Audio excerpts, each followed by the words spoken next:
gusto na kitang tulungan eh. From you, Mommy! Anong sabi mo? Happy birthday, Mommy! Lisa, mahal na mahal. Mahal mo din kita. Meron po kaming good news sa inyo. Pinatawad mo rito kay Lisa.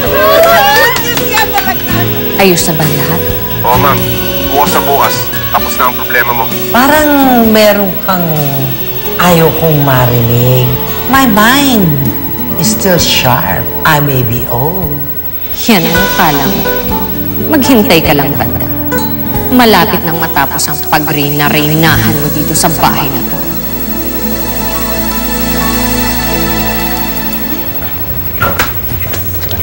Afi, ikaw na bahala kay Lola, ha? Oo naman. Diyos ko, kailan ko ba naman pinabayaan ito? Eh, kahit makulit si Lola Chaving, alaga ako to. Salamat, ha? Paano magpapaalam na kami? Lola, hihingin ko po ang blessing niyo. Kaawa ka ng Diyos, Apo. At naway makamtan mo ang kaligayang matagal nang nawala sa'yo. Masayang masaya ako sa'yo. Masayang masaya rin ako dahil nabuo na ang pamilya mo. Salamat po, Lola. Balik naman sa apo ko sa tuhod, ha? Kiss kayo lang. Miss kita. Tita. Mag-iingat kayo doon, ha? Saka paminsan-minsan naman dumalaw kayo dito para hindi niyo naman kami masyadong mamiss. Siyempre naman, dadalaw kami dadala sa mama. Okay ha? Kayo dumalo mo kay bahay ni Lolo Ramon. Welcome kayo doon anytime. O, sige. Gusto ko yun. Para Sige na. na. Gagabihin kayo. Oo na. Alis na kami. Ingat kayo. Ikaw nang bahala kay Lola, ha? Sige. Michael, mag-iingat ka. Be a good girl, ha? Hindi ka na. Kapit na ka, mami. Bye-bye. Bye po! Natawag kayo, ha? Oo, panate. Nakakalungkot naman siya. Wala na ho si Eliza. Tsaka wala na ho yung makulit pero cute na si Nini.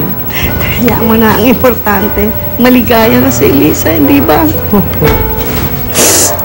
Mama, naiyak siya. Masaya naman ako pero naiyak ako ngayon.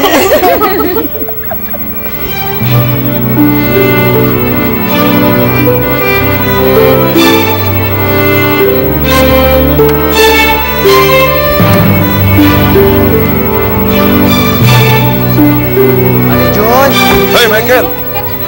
Pakibaba namin po yung mga O sige, andyan na si Lisa at si Nina. Apo. Kunin niya na kung yung gamit. Dahan lang, ha?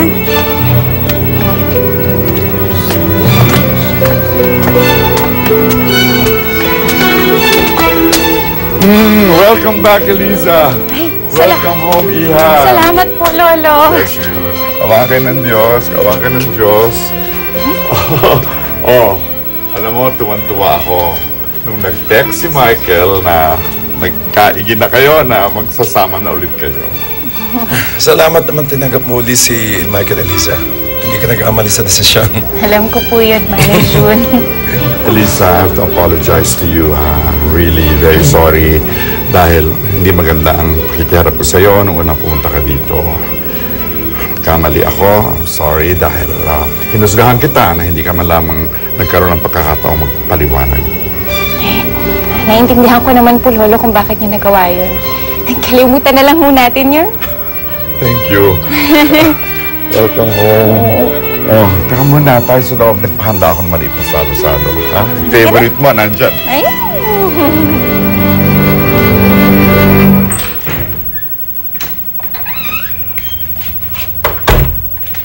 Michael, si niya. Nasa kwarto niya. Tulog na.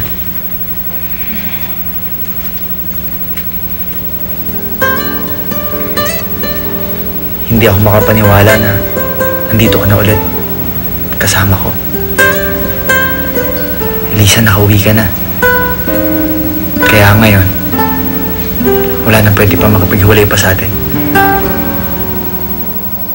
Sa buhay natin, mayroong isang mamahalin, sasambahin. Sa buhay natin, mayroong isang bukod tangi sa lahat at iibigin ng tapat. Kitagal kong inasyam na mahawakan kang muli. 7 taon akong nangulila sa init ng iyong mga yakap. Hindi ako makapaniwala na nandito ka na. Hindi ako makapaniwala na nagsisimula tayo ulit. Bakit ba hindi ka nakilala? Ako'y nag-iisa. Sino ang iibigin? Ikaw sana.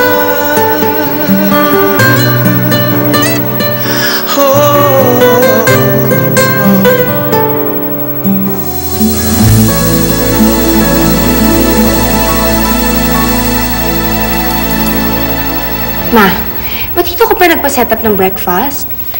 Para naman maiba. At saka para marinig natin ang magandang fireworks. Diyan, banda dyan lang. Fireworks? Paano magkakaroon ng fireworks? Eh, umagang-umaga. You see, anak.